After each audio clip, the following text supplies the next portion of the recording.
Hi everyone, welcome. We're down here in my wormery, and I'm preparing to check in on my two younger European Nightcrawler bins that I've been running as a pair. Yesterday I fed the kind of the older pair. This was what I had in mind for top coverings. Usually I use newspaper as top coverings in a lot of my systems, but I kind of thought I would try to use sort of this glossy box, thin, single layer, almost like a cereal box, and then a corrugated slice too of just pizza box. So these were going to become today's replacement top coverings because here I think we didn't even have top coverings.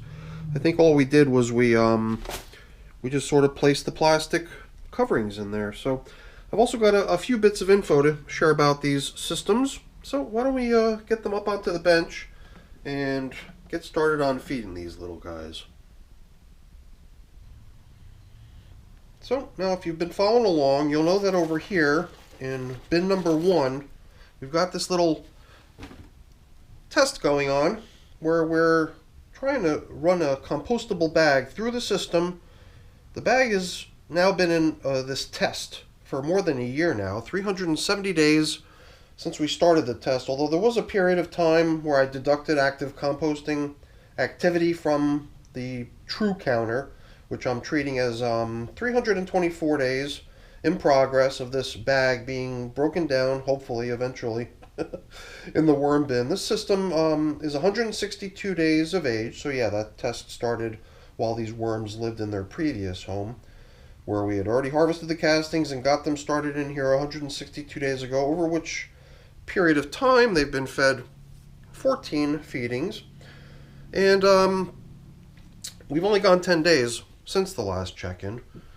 Kind of like I explained yesterday when I fed my other European night crawlers, I'm on a little bit of a surplus right now when it comes to food for the wormies. So I do want to try to get back into feeding systems that I might have otherwise waited a few more days with. So let's see, what do we see here? I think last time we were poking around in here we encountered two pairs of mating worms, and I certainly wouldn't mind encountering that again. And in fact, that's what made me think of it, is seeing two little worms. It looks like the bigger worm won in that little game of tug of war. As the worm tries to retreat down to escape the bright lights, it's dragging that other little poor wormy that's attempting to mate with it down too. Seems like we've promoted some nice activity out here on the surface by having that plastic bag covering things. I see lots of castings dropped everywhere. It seems like they also did a good number on this feeding zone indicator. I don't have coffee for the worms today, but I do have a couple replacement feeding zone indicators that we can deploy with the feeding today. And the feeding today has got some good weight to it. It's a lot of carrot peels, a lot of strawberry bits in there. I think there's a lot of mushroom over here as well as a couple banana peels. Nice little assortment of foods for them, as well as this batter type material that I've been trying to get rid of, and this could very well be the day we manage to get rid of it. Look at this. Mating worms. And are these other examples of it? Another pair of mating worms right there. We're doing something right over here, because right there, two more worms connected to one another. Man, what is going on in this system? Whatever it is, I like it. Maybe it's because they're sensing spring. Spring is kind of creeping in on us, and it's been nice. It's been nice and warm. All right, first things first, we always try to get at and extract the compostable bag before we do anything else, so that we can set it aside and protect it from our rough shenanigans as we feed the system.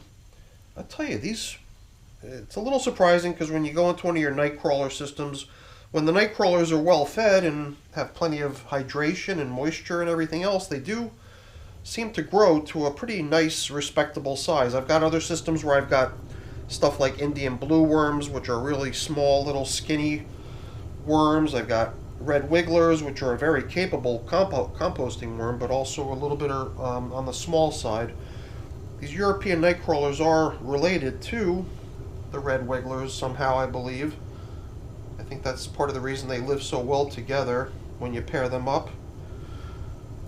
So let's see, I saw a mango seed, and I think that tells us we're close. There was a banana peel fed last time, onto which we positioned the compostable bag, and yes, I believe it is here underneath this pile of stuff. I believe part of it is right here, actually.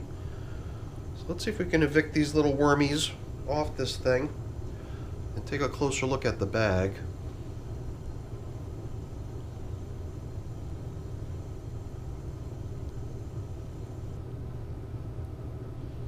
Oops, okay. I stood there for a moment or two kind of in awe, checking out this big mound of worms, and I noticed that the compostable bag was sort of slipping out of my hand. So here it is, dangling from my hand. Let's see if we can detach it from this pile of things. Partially banana peel, partially just a big mound of worms hanging out on it, which I'm very glad to see. This end of it over here must be the end that I untied, because it seems like it's in really good shape. I think there was a portion of it that had been relatively untouched by the worm action because of it being all bundled up in a knot that I had tied into it. So here we've managed to, in large part, detach the compostable bag from its surrounding materials and worms. And it does seem like it's a little bit clumped up. I mean, if I really wanted to try to maximize worm action, I would somehow try to spread this stuff out a little bit better and give more of the surface area access to whatever it is that's breaking it down over here. Whether it's the worms themselves, which I somehow am skeptical of. I'm thinking it might more be the might be more about the microscopic bin critters that occupy the system and do a lot of the hard work and help the worms. So we've positioned the compostable bag over here in between these two bright color objects, presumably leftover bread. Very popular, as you saw. The bread's been doing really well, and that was part of the other thing I was jazzed about coming in here, because I saw such a great turnout of worms attacking the bread they had in the Euro bins that got fed yesterday. They were also fed a very similar feeding to what these guys got, and there was quite a nice turnout. I don't remember what else the last feeding consisted of. I do remember the banana peel, though. The banana peel's job was to try to create a place where worms are very likely to go, and then hopefully, even if they're not inclined to do it otherwise, perhaps take a little nibble on that compostable bag. Alright, we've opened up a nice hole. Let's do a similar excavation over in bin number 2, where we don't need to be quite as careful. We don't have a test object in place. All we've got is whatever we encounter as leftovers. I think this goes back 2 feedings. I think this was the stem of tulip. A somewhat unusual object. This is leftover bread, I presume, just from its appearance. I believe I see banana peel. But I think the most obvious thing we're going to probably encounter is going to be the mango seed. It was only a couple check-ins ago that we finally gained access to the insides of these mango seeds. For the longest time they were resisting, the ability to just look inside the thing. They were sealed shut and they were tough. Didn't want to give. But finally, a couple feedings ago, we managed to gain access and let the worms in. They've been doing a good job. They've been all over the insides of those seeds. All right. Very busy systems. I somehow didn't get that impression from the last video, but it was something I almost halfway expected in today's check-in, just based on the fact that I knew we had a very similar material to follow up on in here as we did in the bins I fed yesterday, which was a bunch of bread, which I somehow never really realized how popular an item it can be in the worm bins. This, I think, is a big banana stem. So, lots and lots of worms in these bins. A lot more busy than I thought initially. It is nice. And it's also nice to see how busy they are reproducing, mating, you know.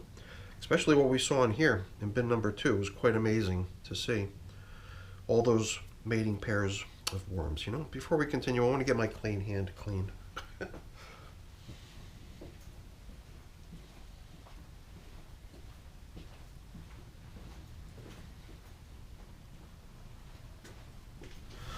Like we did last time, we're treating them to a nice handful of my prepared bedding, which is mostly shredded paper and cardboard, a little bit of leafy matter thrown in there too. These systems, not quite 200 days of age yet, are still systems that I feel pretty comfortable putting bedding materials in abundantly. It's just that in some of my older systems, I prefer to limit the amount of beddings that I include and just give them some feedings until such a time that I'm able to harvest up their nice castings, presumably free of all kinds of debris and stuff. And the absence of debris is basically the main reason I try to avoid the bedding later on. But here in these 162-day-old systems, I think we could be pretty generous. So now over here, one thing we've been doing is trying to really make the spot where we put the compostable bag a place where the worms definitely want to go and spend some time. And if we can spread the thing out a little bit, I believe that can only help. So I've managed to somehow drape this thing out. Almost the entire length of the banana peel is covered now in compostable bag. And I think these pieces of bread are probably also very popular items, as was the banana peel from last time. So I think that right there is a good way to ensure ongoing traffic over there in the in the feeding zone here. It's something I like to do, is to return all the food items that I encountered along the way when I excavated the feeding zone back down, to keep all the feeding activity in a single place where I can mark it and check it later. And it just seems to amount to a fun place to go, where you can almost anticipate the presence of many, many wormies. So, carrot peel. I thought there was a good bit of mushroom in here too. What else is this? Radish. Cleaned off radishes. That's a bunch of mushroom stems right there, and I think just a few more scraps of stuff that's beginning to thaw out and kick off a little bit of moisture, and now it's adhering to the transport container. Now, the other thing I've been trying to get rid of, and perhaps this is going to be our chance to get rid of the last of it. It's pretty gross, isn't it? Look at that. This is just a batter, kind of a batter sort of material that I have been trying to drop into my worm bin feedings. Just a few spoonfuls into any given system, and it seems like we've managed here to get rid of the last of it. Very nice. That's what I was after. Didn't know what to do with it. It seemed like a shame to just dump it in the trash. It seemed almost like something that the worms would really enjoy. But only after I poured it full of water. I loosened it up a lot more in terms of its consistency. It was a little bit more pasty, a little tougher and drier. So by adding a whole bunch of water to it, I turned it into what I think the worms ended up really liking. I sprinkled in a little bit of grit because, why not? I mean, these systems have been fed quite a number of times. This is feeding number 15 going in today. So I'm sure over that many, many feedings, I've probably given these systems a good bit of grit already. So before we mark the feeding zones, let me set these aside briefly. We'll get back to marking the feeding zones. But one thing I often do when I cover up my systems is check the outer edges. I think we'll just skip it. Just skip doing that today. I've always been kind of a creature of habit. But sometimes I do just tell myself to not do what I would normally do, and try to break away from routines sometimes. Oh, one thing we forgot to put back into the feeding area was this mango seed. So let's keep that in an interesting spot. I wanted to get on to positioning our new cool top coverings. And at the end, they'll be covered up with plastic, just the way the systems were when we first came in here in the beginning. But I think by being covered, as we saw in both systems, there was a good bit of moisture recirculating around on the top surface. And let's put this one underneath and see what happens. Maybe this one on top. That'll be the one difference. Let's see what happens. So yeah, by being covered in plastics, oh geez, almost forgot. Our traditional marker to show where we last fed. So we're actually now piling up numerous levels of stuff here. Paper, cardboard 1, cardboard 2.